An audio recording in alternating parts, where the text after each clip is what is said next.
Құранда Алла Тағала айтады: "Ей мүміндер, көп ойлардан аулақ болыңдар. Өйткені кейбір ойлар адамға күнә алып келеді" дейді. Бұл жердегі көп ойлар дегенде ғалымдар түсіндіріп айтады, тәпсір ғалымдары. Адамдар туралы ой дейді. Біреу туралы ой. Мысалға біреудің сөзін жаманға балау, біреудің ісін жаманға балау. Ой, қайбір ол істеп жатыр дейсің.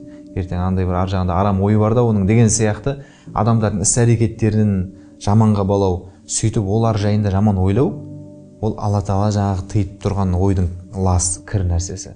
Ал ойдың тазалығы, пайғамбар саллаллаху алейхи вассалам айтады, жақсы ойлау ол ең жақсы құлшылықтардың бірі дейді. Яғни адамдар жайында жақсы ойлау, жақсы ойда болу, ар жағынан жаман ой іздемеу. Бір жағынан бұл ойдың тазалығы қайдан шығады? Жаңағы жүректің тазалығынан шығады. Мынау Абу Тайиб әл-Мутанабби деген арабтың бір шайыры, адамның өзінің істеп жүрген іс-әрекеттері бұзылса, оның ойы да бұзылады дейді. Қараңыздар, адам біреу жайында жаман ойлай беретін болса, ол оны проблеманы неден іздеу керек? Ол өзінің жүрегінен және өзінің амалдарынан іздеу керек. Яғни өзіне қарап баға береді деген сөз ғой.